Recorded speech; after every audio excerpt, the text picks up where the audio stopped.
Avec vous sur Sud Radio pour évoquer les sujets qui font l'actualité. Antoine Duléry est toujours dans le studio. On pourrait lui demander de commenter avec nous. Il a écouté le coup de gueule de Françoise Laborde. Pour commenter l'actualité aujourd'hui, Jean-Luc Benamias qui est à Marseille. Bonjour Jean-Luc. Bonjour. Membre du Conseil économique, social et environnemental. Benjamin Cauchy, bonjour. Vous êtes conseiller en communication politique. Bonjour à vous. Dominique de Montvalon, vous êtes avec nous en studio, journaliste, éditorialiste. Bonjour Valérie. Mathieu Alterman, journaliste. Bonjour. Et puis, vous publiez de très nombreux livres et on attend le prochain avec impatience. En avril, absolument. Voilà, le référendum sur l'environnement. C'est quoi ce machin? Pourquoi faire? Un coup politique. Est-ce que vous allez vous autoconfiner avant Noël? Et puis, je voudrais qu'on revienne sur le port du voile pour les petites filles. C'est une proposition de loi qui a été faite par Aurore Berger. Et ce matin, Jean Castex, qui était chez nos confrères d'Europe 1, a dit que c'était pas le sujet et qu'il voyait pas pourquoi il fallait introduire ça dans la loi. Donc on va reparler de tout ça. Vos coups de cœur, vos coups de gueule. Commençons peut-être avec vous, Mathieu. Quelque chose un peu plus léger. Un peu léger. Alors pour les fêtes de fin d'année, ça tombe bien. C'est un coup de cœur pour un éditeur de DVD de Blu-ray qui s'appelle Coin de Mire. Ouais. Et Coin de Mire ressort des films du patrimoine qu'on a tous aimés, films avec Jean Gabin, des films, enfin des grands films des années 50-60, mais surtout ils le sortent en format très haut de gamme avec un DVD, un Blu-ray, les actualités de la semaine de sortie initiale, l'affiche originale, les publicités qui passaient au même moment, entièrement restaurées, des photos brillantes, comme il y avait dans les cinémas avant. Vous savez, derrière les vitrines, il y avait les photos des films. C'est-à-dire qu'on voyait, elles sont à l'intérieur de chaque coffret, qui est vendu un petit peu plus cher pour 30 €, mais c'est exceptionnel. C'est-à-dire vous pouvez offrir ça... Qu'est-ce qu'il y a comme film, par exemple? Vous avez plein de Jean Gabin, vous avez plein de Fernandel, vous avez plein de... Moi, mon préféré, La Horse. J'adore La Horse, par exemple. C'est un film des films qu'on voit pas forcément. Ils viennent de sortir Le Chat. Je tiens à dire que je n'ai aucune relation avec parce qu'on a l'impression que je fais de la pub. Je les connais pas du tout. Je suis juste vraiment admiratif de leur travail. J'achète tout ce qui sort parce qu'on a les films surtout dans une qualité de restauration telle qu'on ne les a pas vus depuis leur sortie au cinéma à l'origine. Et je signale qu'à chaque fois, Arte hier diffusait les Grandes Gueules, qui est un film Lino Ventura, un grand classique du cinéma, et que ça a fait 1 800 000 téléspectateurs. Ça veut dire que ça marche, que ces films, ces grands classiques... Ça marche parce que ce n'est pas sur les plateformes de streaming. C'est pour ça. Donc dès que ça passe en télé, à une bonne heure d'écoute, c'est à chaque fois un grand succès. Oui, mais il y a aussi, parce qu'il y a un appétit, un goût, et puis aussi la disponibilité pour les Français est plus grande que d'habitude, mais un goût pour les retrouvailles avec ces films-là. Oui, c'est possible. Puis on se rend compte que ce qu'on disait avec Antoine Duléry tout à l'heure, que c'était un autre cinéma, sans être forcément... C'est un cinéma où même vous prenez les plus mauvais films de Gabin ou de Bourvil, ils sont tellement extraordinaires dedans que vous prenez un plaisir à regarder même leurs films les plus faibles. Aujourd'hui, c'est pas possible. Un grand acteur ne peut pas être intéressant dans un mauvais film. Et ça, c'est ce qui a changé. Dominique, c'est un coup de gueule. Bon, alors c'est pas drôle, hein, je le dis tout de suite, puisqu'il est question de convention pour le climat, et on y reviendra peut-être, l'hypothèse même de la part d'Emmanuel Macron d'un référendum sur les enjeux climatiques. Je voudrais revenir sur les déclarations de Nicolas Hulot, qui a dit tout récemment: nous avons déjà perdu le combat climatique. Alors, ma réponse, je l'emprunte, s'il le permet, à Daniel Cohn-Bendit, qui connaît le Hulot et qui connaît son monde des Verts, et il a brocardé et dénoncé le défaitisme congénital d'une certaine catégorie de Verts qui incarne parfaitement, à mes yeux du moins, et probablement aussi, mais enfin je ne suis pas le porte-parole de Cohn-Bendit, Nicolas Hulot. Moi je parlerais d'un espèce d'intégrisme, vert qui nuit à la cause. Qu'est-ce que c'est que la politique? C'est deux pas en tout domaine. Quand on a des convictions, il en a. C'est 2 pas en avant, 1 pas en arrière, peut-être de temps en temps un pas de côté. Enfin, c'est ce qu'on appelle les compromis. Les compromis pour faire avancer, mais pas une minorité, pour faire avancer l'ensemble des Français dans la direction que l'on souhaite et en vertu de grands objectifs. Et il y a quelque chose de consternant à voir que Nicolas Hulot, après avoir tenté d'être ministre, est revenu maintenant à une forme d'intégrisme vert avec, et je termine là-dessus, il l'incarne parvement, une sorte, à mes yeux, d'arrogance.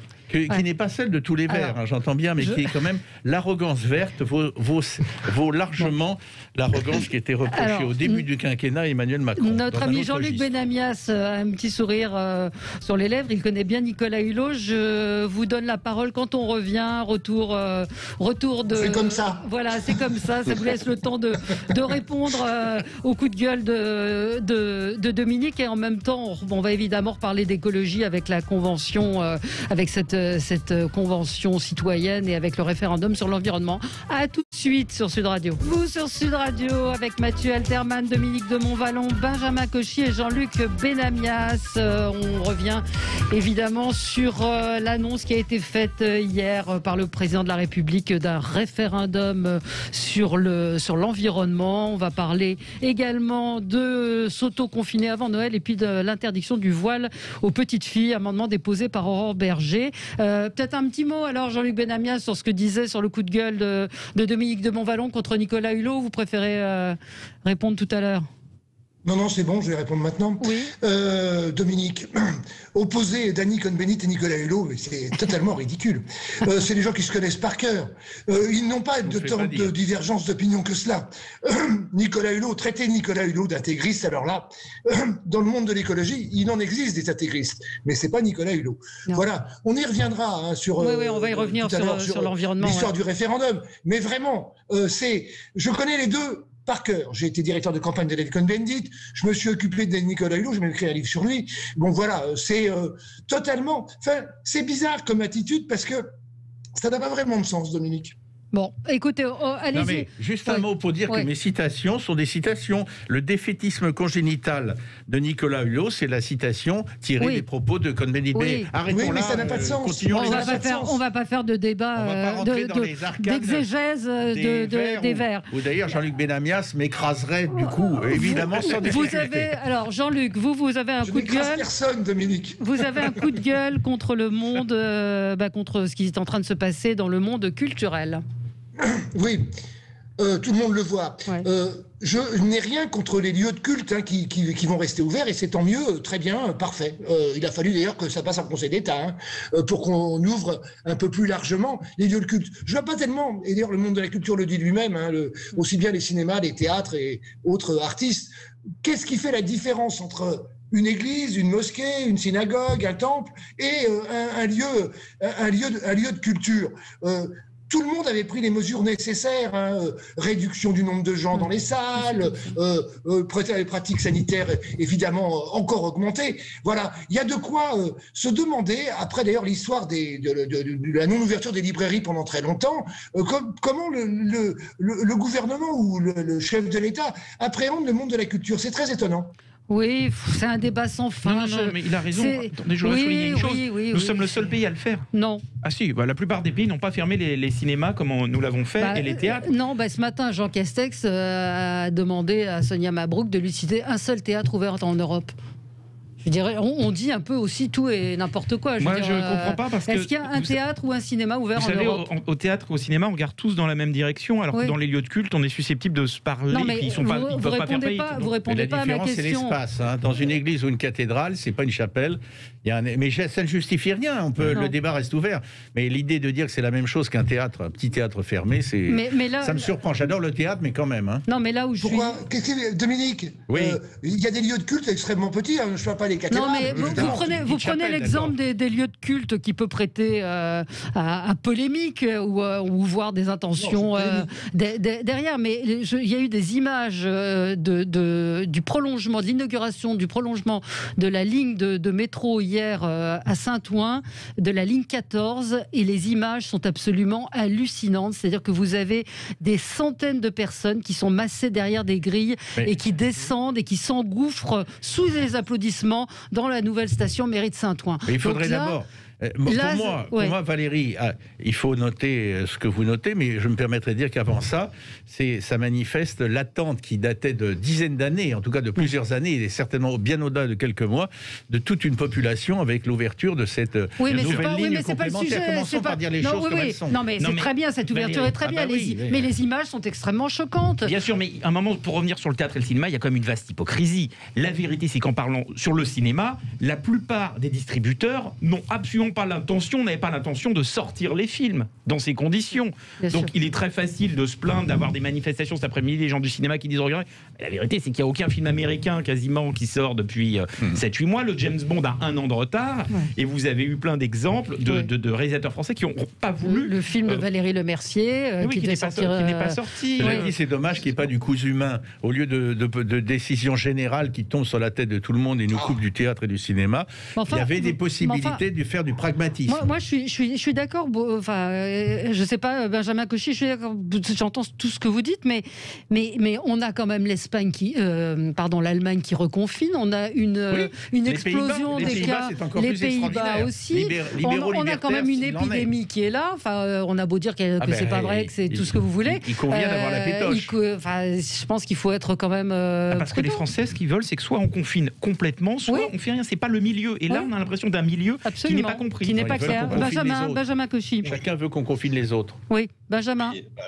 Oui, moi je suis assez perturbé par ce continuum de confinement. Comme l'a dit à juste titre Jean-Luc, on a réouvert les lieux de culte. En tout cas, on leur a permis de célébrer des offices, d'élargir la capacité d'accueil. Ce n'est pas faire injure au gouvernement que de lui dire d'ouvrir les yeux, de se rendre compte que entre 40 personnes dans une salle de cinéma qui est extrêmement bien ventilée puisqu'il y a des normes de sécurité habituel pour les extractions de fumée et autres. Donc le renouvellement de l'air, c'est quelque chose qui est extrêmement important. Comment ne peut-on pas tolérer, surtout que les fêtes de Noël vont approcher, et c'est peut-être aussi l'occasion, je vous donne un exemple concret, papy et mamie, à défaut de passer un repas ensemble, c'est peut-être aussi l'occasion d'aller au cinéma et d'être espacé de 2 places. Les films ne sortent pas. Partager un moment. Mais les films ne sortent pas. Les théâtres, les pièces de théâtre sont prêtes. Oui, voilà, merci Jean-Luc, les pièces de théâtre sont prêtes. Ouais. Bon, écoutez, puisque ce matin, le Premier ministre a annoncé qu'il n'était même pas sûr que les restaurants pourraient réouvrir le 20 janvier. Je voudrais juste rajouter une chose qui est très importante à mon sens. Lors du premier confinement, des études ont montré que la France avait avancé de 5 ans dans la manière de consommer, notamment sur le digital. Avec ce deuxième confinement, Mathieu Kassovitz a parlé de ça, d'ailleurs, il dit beaucoup de bêtises, mais quelquefois il dit des choses intéressantes. On va vers la fin de la salle de cinéma. C'est-à-dire que vous avez Warner aux États-Unis qui propose la sortie immédiate sur les plateformes de streaming, et c'est inéluctable. C'est-à-dire qu'on avance dans le temps beaucoup plus rapidement en période de confinement dans les moyens de consommation. On aimerait choisir les réformes et les mutations, les conduire et les accompagner, et pas se les voir imposer par une épidémie. Benjamin Cauchy, coup de gueule ou coup de cœur? Alors, je ne sais pas. Mais paradoxalement, c'était plutôt un coup de cœur. C'est pas habituel, mais en cette période de crise économique et épidémiologique, je voulais rendre un coup de cœur aux assureurs, puisque c'est quand même. Je sens l'ironie. J'espère que c'est de l'ironie. Alors, mais vous allez voir, vous allez comprendre. Les assureurs, qu'on le veuille ou non, n'ont pas gagné d'argent cette année et ont participé quand même à l'effort collectif. Ils ont lâché 2,6 milliards, 2,6 milliards d'euros, dont 1,8 milliard en payant les fameuses pertes d'exploitation qui n'étaient pas prévues dans leur contrat. Par ailleurs, ils ont également, fléché 2 milliards d'euros auprès de la Caisse des dépôts et consignations. Ils vont investir 2 milliards d'euros sur 2 ans, avec notamment 800 millions d'euros pour la recherche et le développement de la santé et 200 millions d'euros fléchés pour le tourisme. Donc, j'avais quand même envie de leur tirer un coup de chapeau sur le fait d'avoir joué le jeu et notamment d'avoir gelé, en tout cas pour certains, les tarifs pour les artisans, les commerçants pour l'année prochaine. Je trouve qu'ils jouent le jeu, donc c'est facile de tirer sur les ambulances. Effectivement, ils ont tendance à se gaver sur certains produits, mais ils ont un équilibre à trouver également avec des produits qui sont moins rentables. Il faut savoir qu'un tracteur, un assureur ne gagne pas d'argent quand il assure un tracteur. En revanche, il va en gagner sur la ferme. Vous voyez par exemple. Donc voilà, donc les assureurs travaillent l'équilibre. Donc il faut faire attention, il ne faut pas trop leur taper dessus. C'est plusieurs centaines de milliers de gens qui travaillent. Je ne peux pas vous laisser dire ça. Enfin, moi j'ai des amis restaurateurs. Si on prend le cas des restaurateurs qui sont dans une merde, pour ne pas employer un autre mot, épouvantable. Valérie. Non, mais ils ne remplissent pas. C'est-à-dire que les restaurateurs je vais vous montrer l'absurdité. Les restaurateurs sont assurés tout risque pour tout et pour les risques d'épidémie. Et pour AXA, par exemple, et pour d'autres assureurs, l'épidémie doit être circonscrite au restaurant lui-même. Et AXA répond aujourd'hui aux restaurateurs. Si vous avez entendu Jean-François Piège, même sur cette antenne, AXA répond, mais c'est une pandémie, ce n'est pas une épidémie. Or, le président de la République a employé à 6 reprises la dernière fois le mot épidémie. Donc, quand un assureur, en plus, envoie que d'ici en disant l'année prochaine dans votre contrat il n'y aura plus cette mention, ça veut bien dire que vous étiez assuré et qu'ils ne sont pas là en cas de coup dur. Donc on peut pas dire qu'ils ont fait preuve de solidarité partout. Valérie, deux choses l'une. On peut voir le verre à moitié plein, à moitié vide. Je pense que l'un et l'autre, on a fait le yin et yang. En revanche, je pense qu'on peut se rejoindre sur la conclusion, qui est quand même de lancer un alerte au monde de l'assurance en disant que les investissements qu'ils font pour le compte de leurs clients devraient être prioritairement fléchés en direction de l'économie locale et de l'économie nationale. Ça, c'est le premier point. Et le deuxième point, c'est de se rendre compte aussi que parfois dans leur politique de communication un peu sociétale, un peu nous aimons les petits oiseaux, nous sommes tous des frères de la planète, à un moment donné, ça c'est limite, parce que les petits frères et les petits oiseaux de la planète, les pangolins de la planète nous ont ramené un virus, et que donc je pense qu'il est aussi intelligent qu'ils réfléchissent à leur manière de communiquer et de prendre en compte la vraie vie, et donc y compris les restaurateurs. Ouais. Mais la grande question quand même, c'est que dans un monde où le principe de précaution est déposé maintenant partout, merci Corinne Lepage, dans ce cas-là, il faut quand même se dire qu'on ne pourra pas... Il faut changer de métier, il ne faut plus être assureur. Voilà, et en tout cas, les gens doivent se quand même poser la question, est-ce que les assureurs privés ou est-ce que l'État pourra toujours être le filet de sécurité avec le développement des crises, que ce soit économiques, épidémiologiques, sanitaires. Quand vous avez signé un contrat pour lequel vous vous êtes engagé et que vous n'honorez pas a priori les clauses, on peut... Là, dans ces cas-là, oui, effectivement, c'est tribunal et puis on dénonce, évidemment. Oui, voilà, c'est ça. Mathieu, vous allez peut-être pouvoir nous éclairer. Cédric nous dit Wonder Woman 2, immense blockbuster, sort demain dans le monde entier. Il aurait pu à lui tout seul relancer l'économie de certains cinémas, mais on a bien compris le choix du gouvernement. Oui, il y en a eu un autre aussi, sorti il y a quelques mois, qui était le film dont j'ai oublié le nom évidemment, de Christopher Nolan, qui est sorti. Je ne suis pas sûr qu'il sorte demain dans le monde entier. Enfin, je sais pas, on va vérifier ça. Allez, on se retrouve dans un instant et on va parler du référendum sur l'environnement. Avec vous sur Sud Radio, avec Mathieu Alterman, Dominique de Montvalon, Benjamin Cauchy et Jean-Luc Benamias. Le président de la République a donc annoncé hier soir un référendum pour introduire les notions de biodiversité, d'environnement, de lutte contre le réchauffement climatique dans l'article 1 de la Constitution, reprenant ainsi donc l'une des propositions de la Convention citoyenne pour le climat. Il avait rendez-vous avec la Convention hier, ça les a tous séchés d'ailleurs, je crois, cette annonce. Il a surpris tout le monde. Et une question... à quoi ça sert et c'est quoi? Moi, j'ai envoyé un petit mot à Juliette, avec qui je travaille, en disant je ne comprends pas. Je n'ai pas fait Sciences Po, je ne sais pas ce que c'est un référendum, je ne sais pas à quoi ça va servir. Elle a répondu. Elle a dit moi j'ai fait Sciences Po, je t'expliquerai. Donc non, mais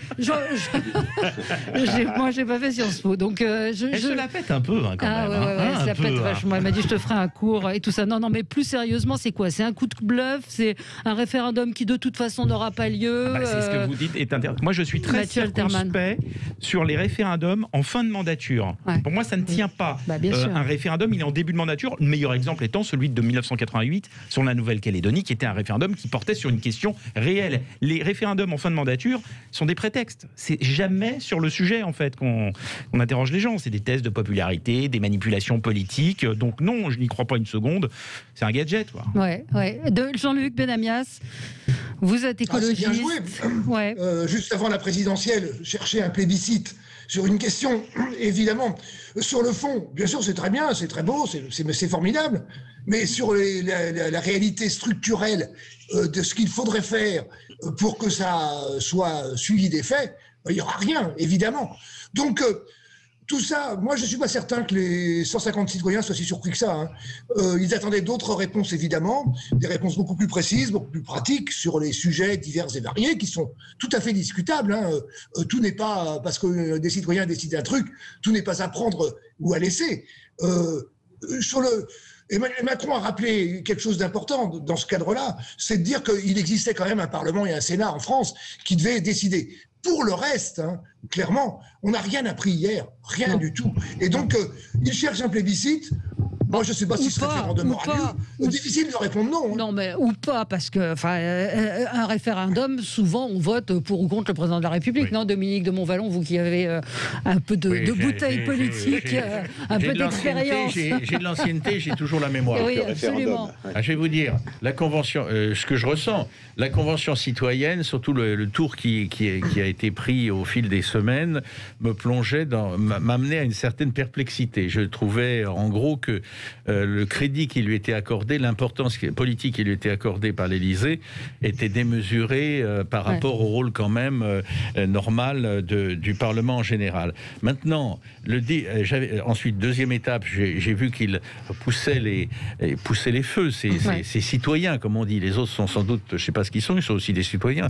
Et j'étais un peu étonné de ce que je vivais comme un peu des surenchères. C'est tout ou c'est rien.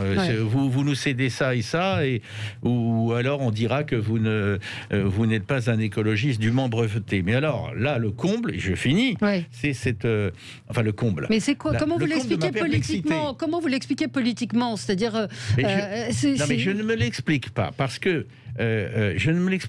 j'ai regardé les premières réactions ce matin pour essayer de comprendre un peu plus, ou essayer de comprendre. Je ne me l'explique pas. Qu'est-ce qu'il veut, le président? Est-ce qu'il veut que le référendum ait lieu ou qu'il n'ait pas lieu? Alors, première hypothèse, qu'il n'ait pas lieu, au sens où il faut que ça passe par un accord du Parlement.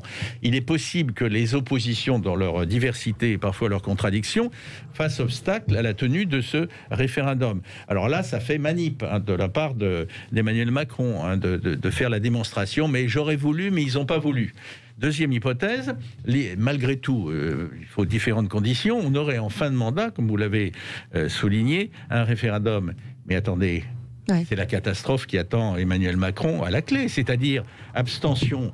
Je ne dis pas ça avec arrogance, mais je le ressens comme tel.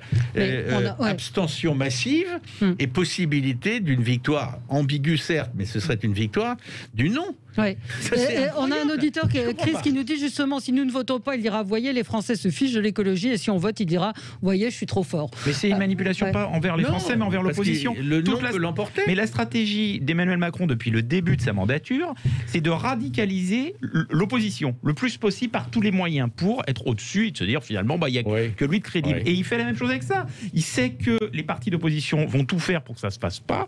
Et il dira, vous voyez, regardez, j'ai proposé voulu, mais ils n'ont pas voulu. Ce sera ça. Voilà. C'est ça. Oui, mais Benjamin Cauchy. Je pense que les Français aujourd'hui, ils se demandent ce qui leur est tombé sur la tête, s'ils l'ont remarqué d'ailleurs.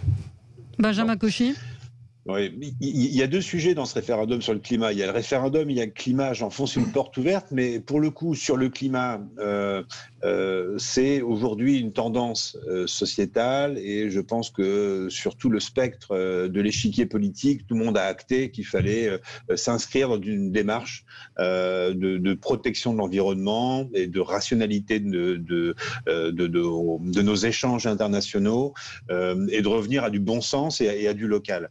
Donc le fait de l'inscrire dans la Constitution en termes de principe qui n'aurait aucune valeur, comment dirais-je, coercitive, si je puis me permettre, n'est pour moi qu'une belle incantation, et qui peut-être être signe d'une inquiétude d'Emmanuel Macron sur sa gauche. Il a déjà pas mal vampirisé les Républicains. Bon, voilà, s'il y a Hidalgo qui commence à sortir du chapeau, ou un écolo un peu trop fort, ça serait peut-être bien de donner des gages à la gauche. Après, sur les référendums, moi j'ai envie de lui dire banco. Monsieur le Président de la République, vous avez compris qu'il y avait effectivement un déficit démocratique, vous aviez compris que les Français, depuis le 17 novembre, voulaient s'exprimer plus encore, mais allons-y jusqu'au bout, Monsieur le Président de la République. Faisons sortir les Français, non pas pour un référendum, mais pour plusieurs questions. L'environnement, les retraites, l'immigration, réforme constitutionnelle instaurant une proportionnelle, et qui mettent le paquet. S'il veut créer un véritable électrochoc politique, parce que nous sommes dans une crise sans nom, une crise sans précédent, que même mes grands-parents qui ont fait la Seconde Guerre mondiale n'ont pas connue de façon aussi insidieuse. Une guerre est terrible, mais là on va vivre quelque chose d'émollient et de latent. Donc peut-être politiquement, s'il voulait effectivement, comme le disait Dominique de Montvalon, éviter de passer pour un petit manipulateur finalement, soit je manipule l'opposition, soit je manipule les Français à l'échéance un an avant les présidentielles, ou alors il nous montre que pour une fois il a vraiment du courage politique. C'est un peu une provocation que je fais en disant cela, mais on pose tous les sujets sur la table et on avance. Voilà. Et il faut quand même rappeler que la France est loin d'être l'un des pires élèves en matière de lutte contre le réchauffement climatique. En plus, donc c'est quand même, on n'est pas la Chine, on n'est pas l'Inde. On a le nucléaire, Voilà, on n'est pas mauvais, donc il y a un moment. Oui, Dominique voulait dire une chose encore. Je voudrais rajouter, sans aggraver ou radicaliser mon propos, Quand je l'ai entendu, j'ai été surpris donc et perplexe. Mais j'ai pensé, parce que vous évoquiez mes souvenirs et ma mémoire et mon vécu de journaliste, hein, j'ai quand même pensé au référendum sur la régionalisation de Gaulle en 1969. Absolument. Il avait cru trouver la martingale, si je puis dire, etc. Et puis ça s'est retourné contre lui dans les conditions que l'on sait, et compte tenu de ce qu'il avait dit, avant, si je perds, je m'en vais. Et il est parti en Irlande. Après une assemblée qui lui était très favorable en plus. Donc c'était encore plus risqué aujourd'hui. On n'en est peut-être pas là, mais quand même, je prends le risque de dire que ça m'est venu à l'esprit. C'est bon signe. Pardon ? Le Touquet est moins loin que l'Irlande. C'est bon signe pour les Français, peut-être. Ouais. Hier, un tweet qui m'a fait sourire d'Olivier Babot. Il faudrait penser à mettre aussi dans la Constitution qu'on est pour la gentillesse, que les méchants, ils sont méchants, que le bien est mieux que le mal, et puis la recette de la blanquette, s'il reste un peu de place. Et que l'eau, ça mouille, effectivement. Et que l'eau, ça mouille. Donc, on verra effectivement ce que ça va donner. À tout de suite sur Sud Radio. Restez avec nous. On va revenir sur les propos de Jean Castex à propos du voilement des petites filles. À tout de suite. Avec vous sur Sud Radio jusqu'à midi. 0826 300 300. Quelques mots encore quand même sur ce référendum sur l'environnement qui nous a été annoncé hier et sur lequel on est quand même tous assez perplexes. Un auditeur nous dit on est à la veille d'un effondrement économique majeur et on va faire un référendum pour l'écologie. On se fiche de notre gueule encore une fois. De toute façon, attendez-vous à des mois très tumultueux en 2021 avec des petites flammes et un petit feu. Mais c'est vrai qu'on se demande si c'était vraiment le moment, Jean-Luc Benamias, d'annoncer ce référendum dont il sait pertinemment, encore une fois, qu'à un an de l'élection présidentielle, il y a très peu de chances qu'il voit le jour. Donc c'était une manière de calmer... Je l'ai dit, la recherche du plébiscite, si ce référendum a lieu, et d'ailleurs tout le monde l'a dit, est un référendum risqué, parce que les gens sont obligés de répondre à la question, même si la question, je l'ai dit tout à l'heure, ne répond à rien, structurellement, pratiquement. C'est derrière, quelles sont les mesures? Et tout le débat d'hier, je n'ai pas tout écouté, c'était très long, mais j'en ai écouté une bonne partie. Tout le débat d'hier était quelles sont les mesures nécessaires? Il y en a beaucoup à prendre, et tout ça doit passer devant le Parlement et devant le Sénat, je le répète. Donc voilà, il y a quelque chose d'ahurissant dans ce que fait le président de la République, c'est que parfois, on le sent décalé par rapport à la réalité. Faire un plébiscite juste avant une élection, ça me paraît totalement décalé. Tout le monde et en plus, il paraît que ce qu'il veut inscrire dans la Constitution, à savoir les notions de biodiversité, d'environnement, ça figure déjà dans la Constitution française. Mais c'est d'une hypocrisie. Donc à quoi l'environnement est enfin entré dans la Constitution avec la publication au journal officiel en mars 2005 d'une charte relative à l'environnement. Cette histoire est totalement hypocrite. Je l'ai dit à plusieurs reprises sur des plateaux depuis 2 ans qu'il a fait ses rencontres avec des Français en faisant mine de découvrir ce que les Français attendaient. Mais c'est d'une vaste hypocrisie. Il a fait une campagne présidentielle, Emmanuel Macron, où il a eu accès à toutes les données de tout ce que les gens souhaitaient pour prévoir son propre drame. C'est quand même autre chose, parce que le contact direct vaut autre chose que la lecture de rapport. Il n'a pas été surpris une seconde. Il ne peut faire croire à personne qu'il a découvert d'un coup ce qu'attendaient les Français en faisant ces réunions. Il le savait en amont. Donc tout est hypocrite depuis le départ. Donc on débouche vers ça. Quand je vous entends, ça vaut mieux que quand je vous lis. Au sens, non, j'adore vous lire, mais c'est autre chose. Benjamin Cauchy, c'est effectivement sur le timing aussi très, très étonnant. Oui, alors sur le timing et puis sur le fond, j'y reviens quand même. Ouais. Oui, sur le fond, j'y reviens quand même parce que tout a démarré quand même le 17 novembre 2018 quand les gens sont descendus dans la rue parce que le carburant était trop cher et ils avaient un problème avec la taxe carbone, ça je vous le rappelle. Et au terme d'un grand débat, a abouti l'idée de mettre en place une convention citoyenne qui finalement a abouti à un référendum à quelques mois seulement d'une échéance présidentielle. Donc on a bien effectivement sur la forme compris que Emmanuel Macron voulait son oui, tel un enfant qui veut son hocher. Il veut un oui, il veut un satisfecit à un moment donné dans son mandat qui a été pour le coup un mandat d'obstacle. Mais bon, je pense qu'une bonne partie, il l'a cherché et puis une bonne partie, il en a hérité. Il faut être aussi honnête intellectuellement avec Emmanuel Macron. Il hérite d'un système qui tombe en faillite. Et pour moi, le coup, effectivement, d'un référendum sur le climat, ça fait un petit peu marketing, quoi. Ça fait un petit peu, je vais Greta Thunbergiser mon programme, je vais faire un peu de sociétal, je vais mettre avec les jeunes, je vais passer chez Brut, je me mets sur TikTok. Bon, voilà, on a compris l'entourloupe. Les Français ne sont pas dupes. Les Français sont pour l'environnement, sont pour la protection de l'environnement en tout cas. Je crois que c'est ancré désormais dans l'ADN. On n'a pas besoin de le dire. C'est le tweet que je vous lisais. C'est le mal, c'est mal. Et c'est vrai que là, on a un auditeur qui dit si ce référendum a lieu, ça permettra de dire non à Macron et non à l'environnement. Oui. C'est aussi évidemment le risque. Je voudrais qu'on parle on va parler évidemment de ce conseil à l'autoconfinement avant Noël, mais tout de même, ce matin, Aurore Berger était l'invitée du Grand Matin Sud Radio. Dans le cadre de la loi sur le séparatisme, Aurore Berger veut réclamer l'interdiction du port du voile pour les petites filles, ce à quoi le gouvernement est défavorable. Écoutez Aurore Berger. Déjà, on va avoir un débat parlementaire. Donc, dans le cadre de ce débat parlementaire, je vais avoir l'opportunité de m'exprimer. Moi, ce que j'aimerais comprendre, c'est comment on peut être contre le fait aujourd'hui de l'interdire. C'est ça que j'aimerais comprendre, parce qu'on a un projet de loi qui va venir renforcer les principes républicains. Est-ce qu'il est conforme à nos principes républicains d'accepter que des toutes petites filles, parce qu'on parle depuis l'âge de 2 ans, 3 ans, 4 ans, on ne parle pas de jeunes femmes qui auraient donc la liberté finalement de pouvoir choisir, puisqu'on nous rétorque souvent sur la question du voile, la liberté de choix. Mais la liberté de choix, quelle est-elle quand on a 5 ans ou 6 ans et qu'on nous impose le port du voile? Ouais. Et donc, intéressant. Je vais vous... Alors, Juste parce que ce matin, Jean Castex a répondu, comme Stanislas Guérini, ils n'y sont pas favorables. Alors écoutez, c'était chez nos confrères d'Europe 1. Je pense que ce n'est pas l'objectif de ce texte, de rouvrir le débat sur le voile. Les députés sont parfaitement libres de déposer tous les amendements. Nous, notre sujet dans ce texte de loi, c'est d'abord de lutter contre le séparatisme, contre l'islamisme radical. Bon, donc toutes les manifestations de l'islamisme radical une remarque de sémantique, et je le ferai très rarement, M. le Premier ministre, mais l'islamisme est forcément radical. Ah non, enfin... L'islamisme est une idéologie, c'est forcément radical. L'islamisme politique est radical. Et délirant. Moi, je suis tombé de l'armoire. Le voile n'est pas imposé par les islamiques, mais par les islamistes. C'est pas la même chose, c'est pas le même mot. C'est une idéologie qui vient des frères musulmans. Ça n'a rien à voir avec l'islam. Ce n'est pas écrit dans le Coran de porter un voile quand on est une petite fille. Et elle a raison, Aurore Berger, il n'y a pas un argument contre, ou alors on est également pour voiler les petits garçons. Vous voyez, voilà, il y a un moment, Non, mais alors Jean-Luc, vous vouliez réagir à ça? C'est pas drôle, hein, mais on vient d'imposer aux enfants de 6 ans de porter un masque dans les écoles. Moi, je veux bien. Alors, c'est pas un sujet central non plus. Voilà. Pour une fois, même si Jean Castex se prend un pied dans le tapis, comme assez souvent, je suis assez d'accord avec Jean Castex sur le fait que c'est vraiment pas d'actualité. Mais vous plaisantez ou quoi? Mais vous plaisantez. Enfin, je veux dire, voiler des petites filles, c'est déni de réalité. Vous plaisantez ou quoi?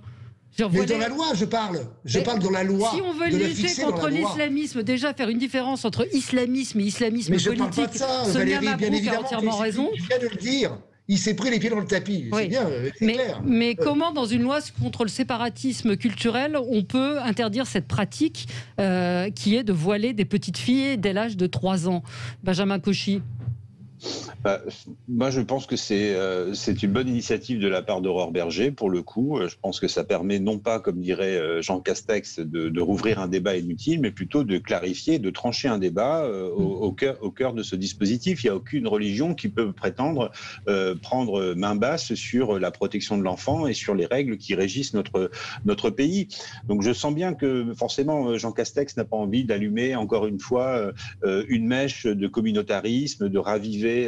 Peut-être qu'il a exprimé son inconscient. Il a sans doute exprimé son inconscient. Pour autant, la population française est extrêmement sensible sur ce sujet et il est de la responsabilité, pour le coup, des parlementaires qui sont l'émanation des représentants, qui sont les représentants des citoyens. On ne va pas pour une fois reprocher à un parlementaire de faire son job et de poser sur la table un sujet pour lequel une grande majorité de Français s'accordent. Non, mais il se prend les pieds, il se prend plus que les pieds dans le tapis. Il tombe carrément par terre et il se cogne la tête. Vous savez, on va Jean Castex est adorable, mais on va quand même pas tirer sur une ambulance jusqu'à la fin de la mandature. Parce qu'en fait, il marchait sur des œufs. Moi, j'ai entendu l'interview en disant l'islamisme n'est pas radical, sauf l'islamisme politique. Mais c'est la même chose. Et après, il a justifié en disant je ne voudrais pas que nos compatriotes qui sont de religion musulmane soient stigmatisés, mais il n'en est absolument pas question. Et au contraire. Mais le voile chez les petites filles n'est pas du tout un symbole religieux, c'est un symbole purement politique. Tout le monde est d'accord avec ça. Comment a-t-il pu réagir de cette manière ? Parce qu'il a peur, c'est tout. Il a peur de perdre des voix. Voilà, Dominique de Montvalon. Alors juste une petite remarque d'abord. Ouais. Moi j'aimerais savoir, ça ne conduit pas à la position qu'il faut adopter, mais j'aimerais savoir combien de petites filles, je sais qu'il y en a, mais combien de petites filles en France sont toutes petites là, sont voilées par leurs parents ou de par plus en plus. C'est une question, il n'y a pas de sous-entendu dans ma question. J'aimerais le savoir. Je pense que Jean Castex commet une forte erreur. Parce que, contredisant un membre éminent de sa majorité, en l'occurrence Aurore Berger, pour rester à l'intérieur de sa majorité, qui est actuellement traversée de beaucoup de turbulences, il transforme ce débat, qui est un débat important, voire capital, en un débat de contradiction à l'intérieur de sa majorité. Je ne suis pas d'accord avec Aurore Berger, ce n'est pas le moment, ce n'est pas ce qu'il faut faire, etc. Mais moi, ce que j'aurais aimé et ce que j'aimerais, c'est que ceux qui veulent voiler les petites filles de 1 an, 2 ans, 3 ans, puisque c'est ça dont il s'agit, sortent du bois et nous expliquent au nom de quoi, pourquoi. C'est effectivement scandaleux par rapport aux règles de la République, mais même indépendamment de ça, par rapport au respect que l'on doit avoir pour des petits-enfants à qui on colle un voile alors qu'elles viennent de naître, elles accèdent à la vie, etc. Donc le Premier ministre, là, c'est au minimum extrêmement maladroit et même contre-productif.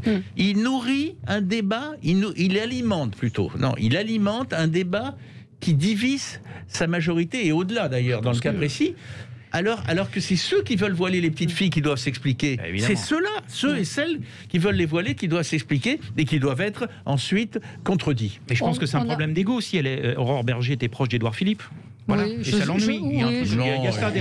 J'espère qu'on n'en est pas là. Parce que... Dans l'explication, c'était vraiment une sorte de ne pas se fâcher avec les autres. Oui. Aurore Berger est très mécontente de ne pas être au gouvernement, tout le monde le sait. Peu importe.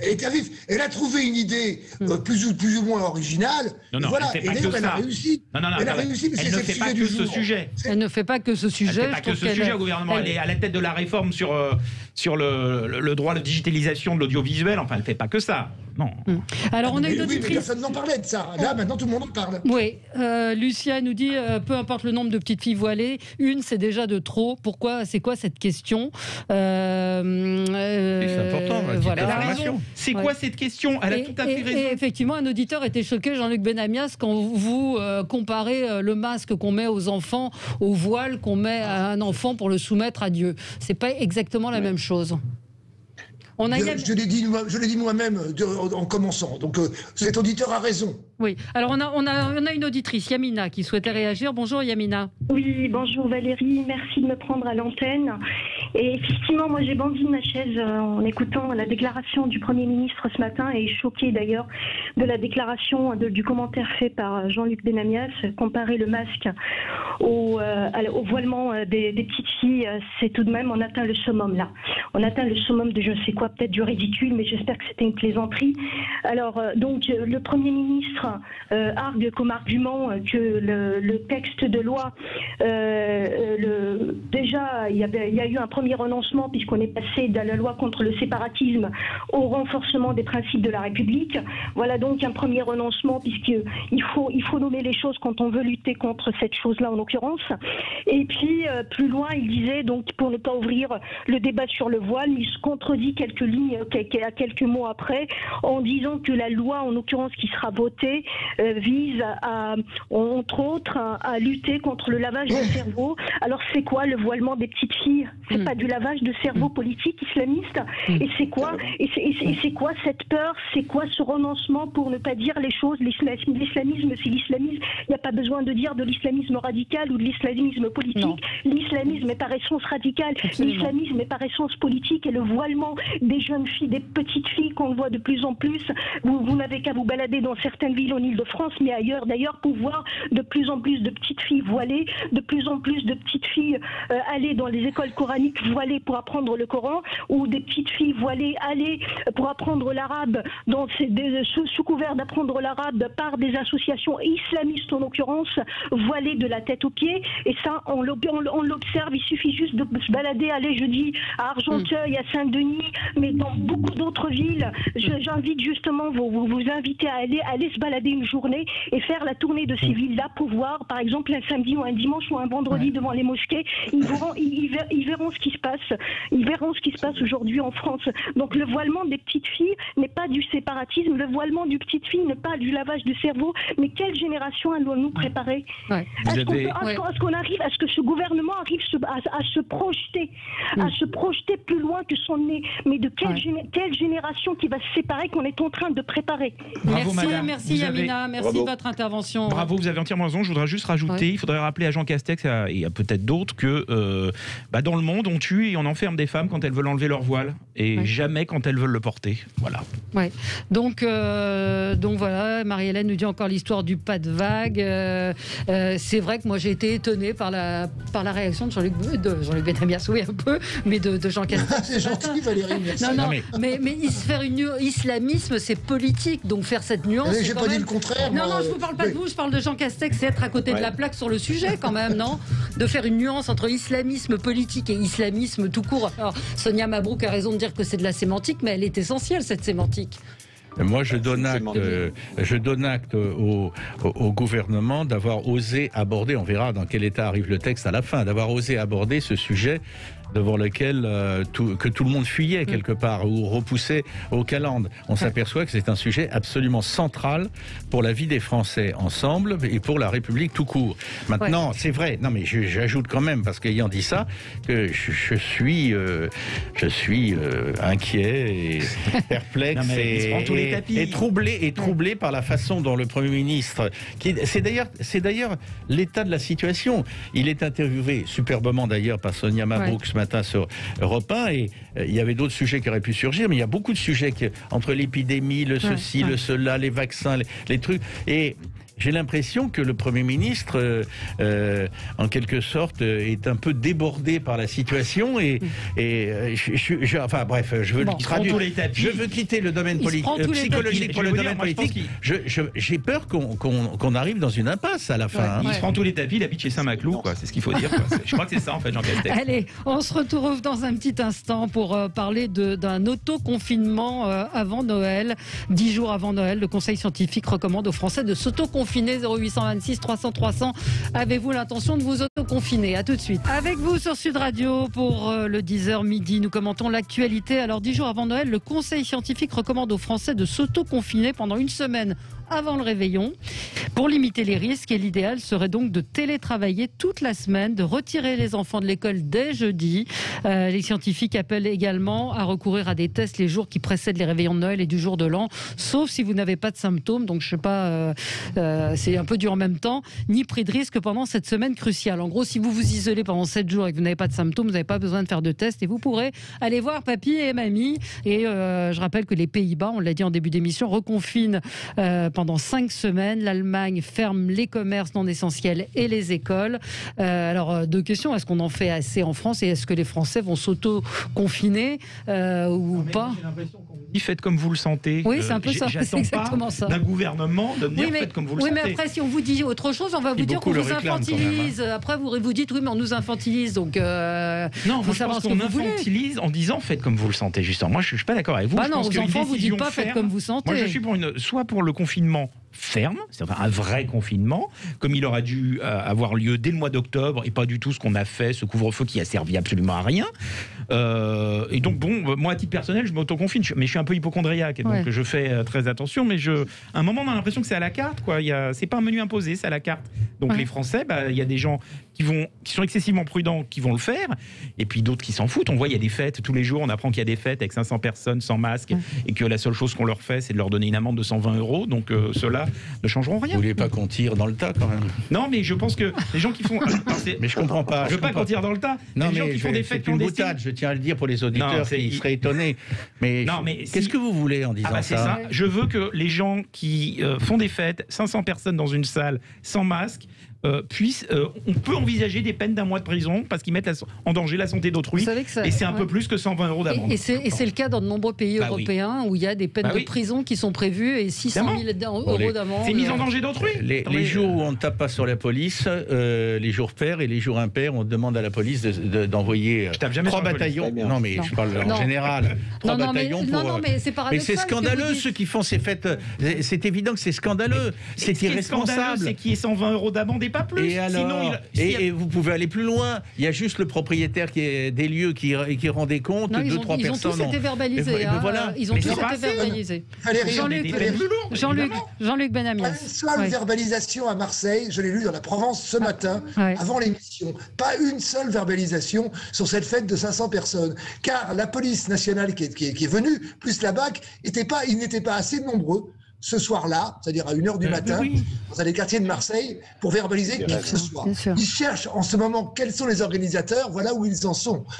Pour le reste, moi, cette histoire de confinement, alors que on demande aux gens, parce que tout le monde n'est pas en télétravail, tout le monde le sait, de circuler dans les transports collectifs, dans les grandes villes, pas qu'à Paris, d'aller travailler. Et vous l'avez rappelé tout à l'heure, Valérie, sur cette histoire d'inauguration de la ligne 14, mais il y a eu d'autres épisodes cette semaine où on a vu des milliers de personnes sur le RERD se bousculer parce qu'il y avait une panne sur le RER, c'est pas de la faute de la RATP ou de la SNCF, mais c'est ainsi.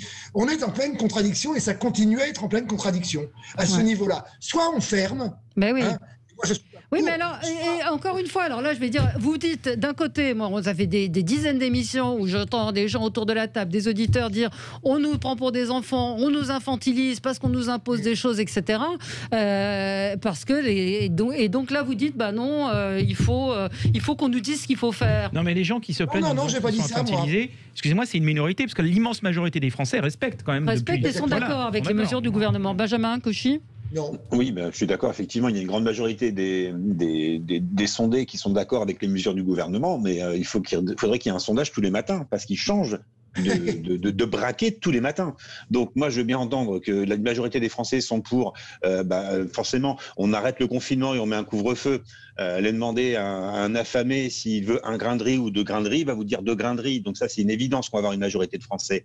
Maintenant, il faut regarder les choses de façon vraiment apartisane et de façon très, très pragmatique. On sent qu'il y a un décalage entre les décisions prises par le gouvernement et la vraie vie des Français. C'est-à-dire ce que les Français vivent dans leur quotidien. Que l'on dise, moi je suis père de famille, que l'on me dise qu'à partir de jeudi, mon fils n'est plus tenu d'aller au collège,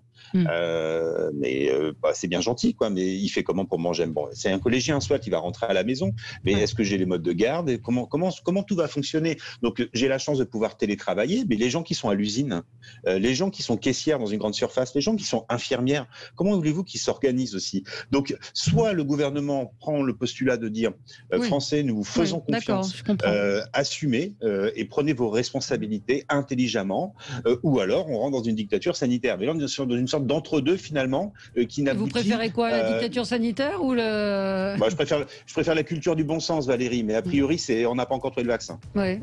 Jean-Luc, vous vouliez redire quelque chose? Non, mais je pense que, je l'ai déjà dit plusieurs fois, je pense que 95% des Françaises et des Français ou des gens habitant sur le territoire national font extrêmement attention.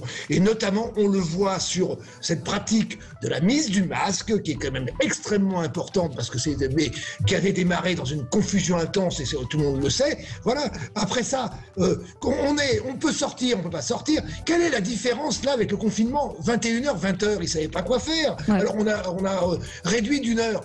Ça n'a aucune espèce d'importance, ça ne change rien, sauf peut-être pour ces commerçants à qui on dit vous pouvez ouvrir jusqu'à 20h, mais il faudra que les clients rentrent chez eux avant 20h. Et pour 20h, tout ça est totalement... C'est d'une confusion totale et les Françaises et les Français s'en aperçoivent bien. Est-ce que je vais me confiner? Moi, ça fait 1 an, je suis une personne vulnérable, machin. J'ai 1 an que je fais extrêmement attention. Est-ce que je ne sors pas pour autant? Si, je sors, je vais faire quelques courses, je vais me balader un peu, j'essaie de croiser le moins de gens possible.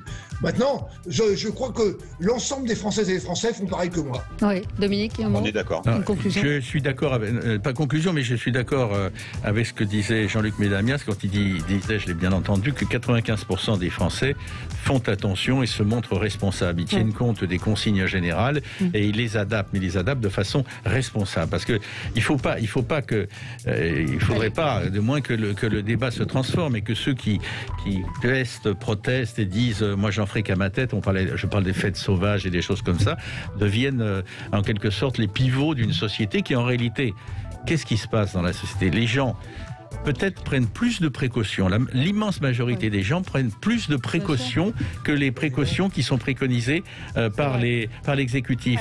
Et ils ont peur, et ils ont, du moins la peur, on en parle trop, ils ont la crainte que ça doive durer pendant très longtemps encore. On n'en est pas sorti de cette épidémie. On n'en est pas sorti, on n'est pas les seuls. Et on n'est pas les seuls. Hein. Allez, on s'en aperçoit. Merci à tous les 4. On se retrouve demain pour d'autres infos. Très bonne journée sur Sud Radio.